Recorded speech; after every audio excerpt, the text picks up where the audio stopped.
Yeah, I have my own little conspiracy theory about North Korea, which I wrote in an essay about 5 years ago, and then I reposted it, I think, last April, and kind of went viral. It's going medium viral right now. And then I did a video that got about 50,000 views, where I outlined my theory on North Korea, and a lot of it has actually turned out to be correct. So a lot of people today got shared all through Reddit, and people were saying, "Whoa, this dude figured it out in April." No, actually, I wrote that article like 5 years ago, and my thesis was basically that a lot of the Cold War, if you go deep into it, it's kind of managed dialectics. And the way that I got to this was there's a guy who's an intelligence analyst named Servando Gonzalez, and he wrote a book called Psychological Warfare in the New World Order. And he's basically a lifetime profiler of Castro. He's written multiple books on Fidel Castro. And he came up with the thesis that Castro doesn't really work as a real enemy of the United States. In fact, he seems to fit more into the idea of a CFR, Council on Foreign Relations operative, because there's so many ways in which Castro actually could have been gotten to if the U.S. wanted to. I mean, there's a freaking base in Cuba, right? A U.S. base. So to make a long story short, my thesis about North Korea is that Kim and his family function as basically an excuse. I think they function just like Castro function as an excuse for the U.S. to police that region. I think in the North Korean situation, you have a similar scenario with Kim, where he functions as a boogeyman, just like bin Laden, just like any of the other boogeyman, Saddam, who had previously had fairly cordial relations with the U.S. In fact, Kim Jong went to the same boarding school as many CIA children went to in a Swiss boarding school. Kim Jong-un uses an iPhone. Kim Jong-un hangs out with pop stars like transvestite cross-dresser Dennis Rodman. And so I'm supposed to take this seriously. I don't take this seriously. And the deeper that you dive into Cold War stuff, and you understand that it's a managed dialectic from reading like Anthony Sutton's book about Wall Street and the Bolsheviks.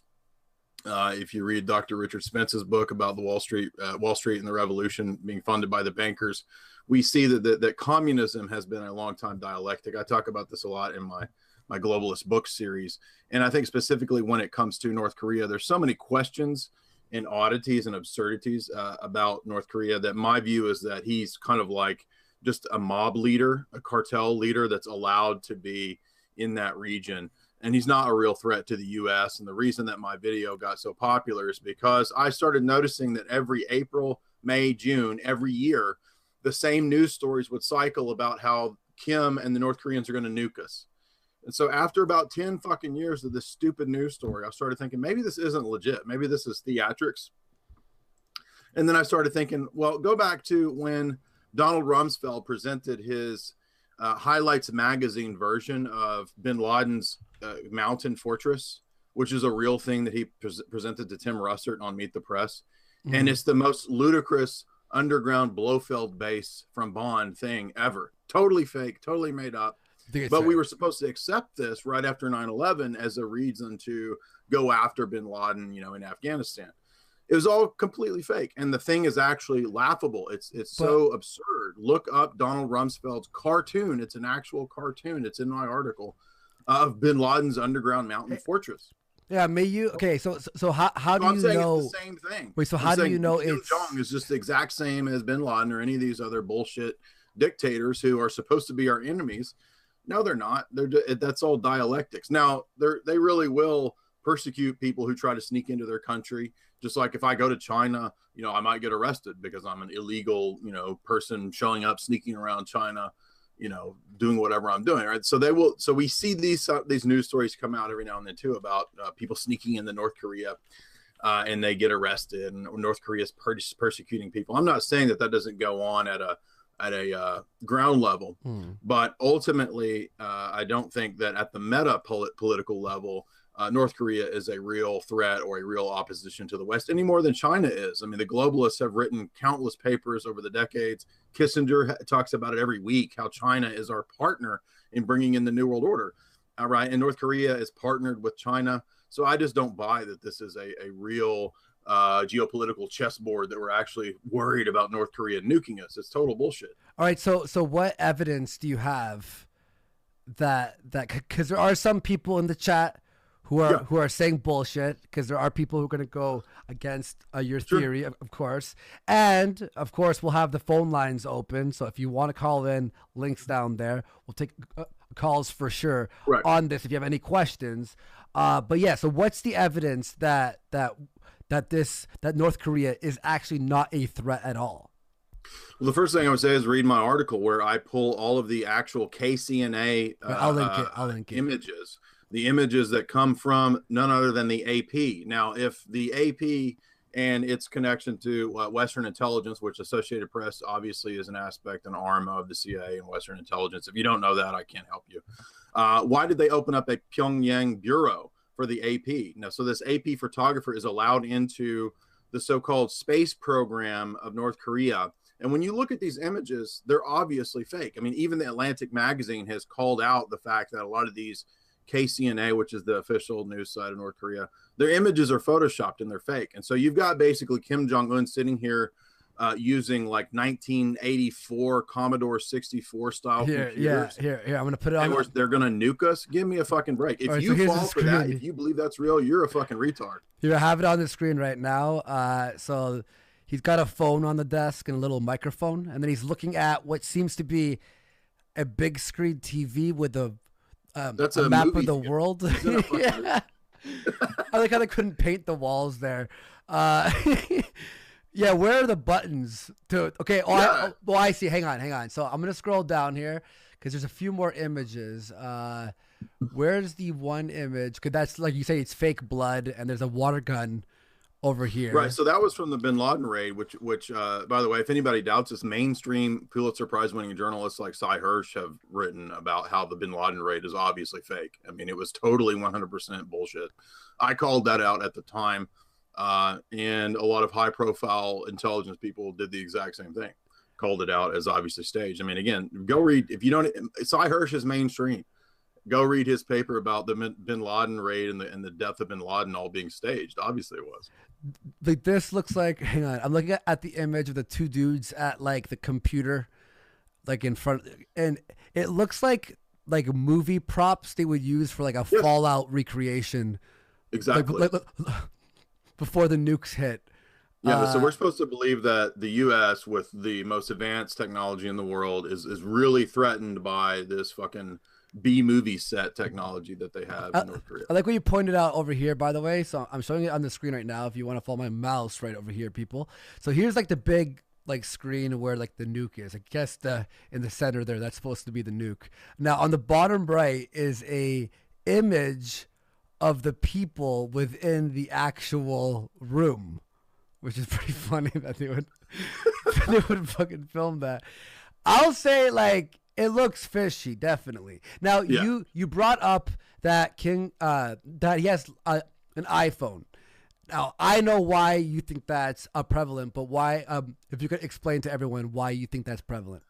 Well, I mean, what have we seen in the last several years from Snowden and the Snowden leaks and the ability of the NSA, all of which, by the way, was in James Bamford's book on the NSA he wrote a book on the NSA about 5 or 6 years ago, and then he wrote a book on the NSA in 1982 or 3, which said all the stuff basically that Snowden talked about in their capabilities. So obviously, no, Apple is not secure from the NSA. I mean, in other words, if they wanted to, they could just easily know everything that Kim Jong-un is doing. I mean, we have to, if you understand the capabilities of the NSA and the U.S. real deep state, this is laughable. Of course, they're not really worried about Kim Jong-un nuking us. And, we don't know what he's doing. Maybe we better send cross-dressing Dennis Rodman with his green hair over there to hang out, and he'll like relay back to us the spy codes and messages of what Kim is really up to. No, come on. That's fucking retarded, dude. A Braille hologram in the chat says Red Alert set design looked better. That's so true. You know, Red Alert, they had had the actual like real actors play the cutscenes that like you are very look at the fucking disco ball, dude. That looks their satellite what they're showing off. They're showing off what looks like it's going to be this high-tech thing. It's like It's a disco in space, dude. So So there's a whole bunch of, I mean, in other words, I've looked at this for several years. I followed North Korean news, and over time, it just started like something is bizarre about this. And so I just put this, by the way, I'm not 100% serious as if I don't think the country exists. Obviously, that's retarded. It's halfway tongue in cheek article that I wrote. So, yeah, because some people were like, "Oh yeah, Jay, I'm sure North Korea is in California," but you didn't mean that. You just meant it's like a movie set. That's what you see. well, I'm saying that they have a real country and they do things and they do persecute people and they do keep Westerners out. But a lot of that is just news. But like, for example, I think it was the London Telegraph or the Independent.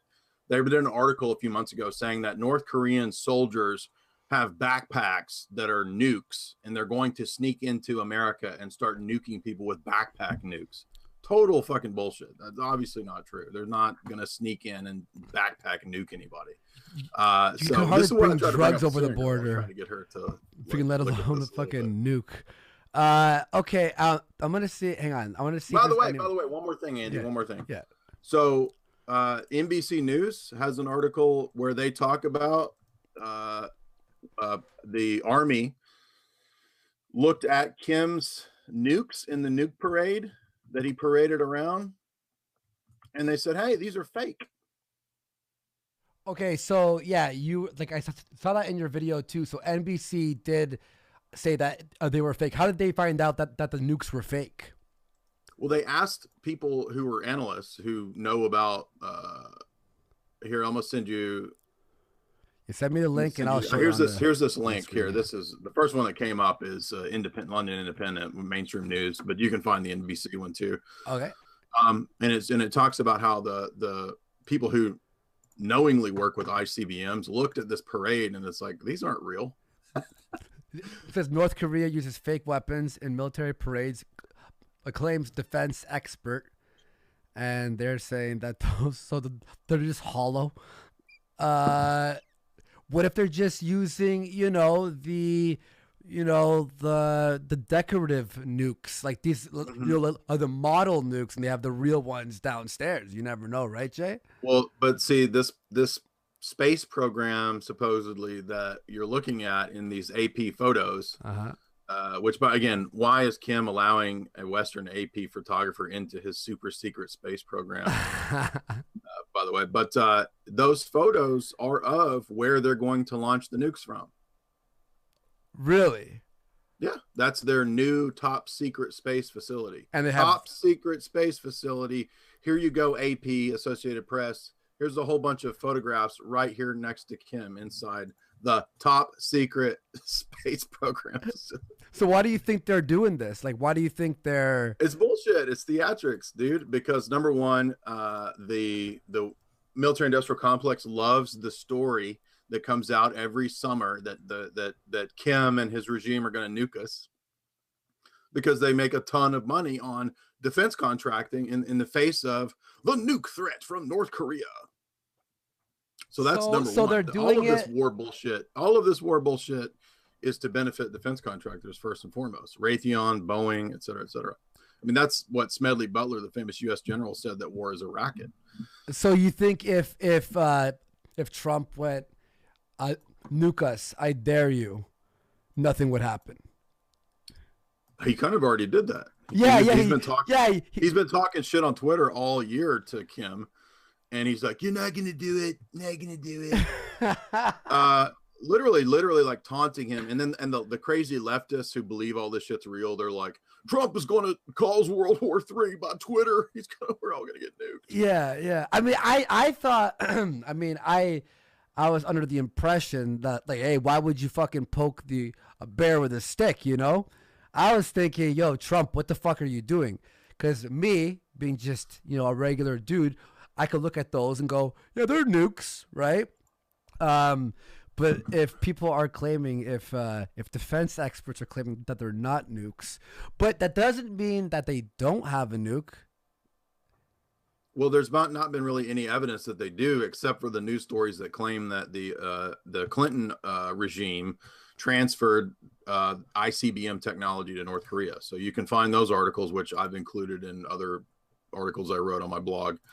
I just see it as kind of a big comedy show. I see it as political theater, different actors. It's no different than what we saw with bin Laden. I mean, if you go back and you watch 80s and 90s news stories about bin Laden, it was the exact same thing that we see with Kim. So I'm just using common sense and I'm saying, how is this guy and his role any different than Saddam, who the CIA put into power? They trained Saddam. If you don't know that, that's basic history. Oh, and then suddenly Saddam is our enemy. It's time to remove him. And I'm saying it's the exact same thing with all of the bad guys over the years that we supposedly have to take down, right? And so the irony of this this situation, though, is that Trump's deal has angered all of the people who said that he was colluding with Russia. So I actually enjoy this part of it because it's all the Democratic scumbags who said that the entire Trump thing was a collusion with Russia, right? So now they're mad that Trump has made this deal, and they're saying that it was done at the behest of Russia, which proves Russian collusion. And they're saying, like, Haaretz is saying that Dugin is behind all this. Which is cracking me up because I interviewed Dugin. I've had him on. Maybe we can get Dugin on here, by the way. Yeah.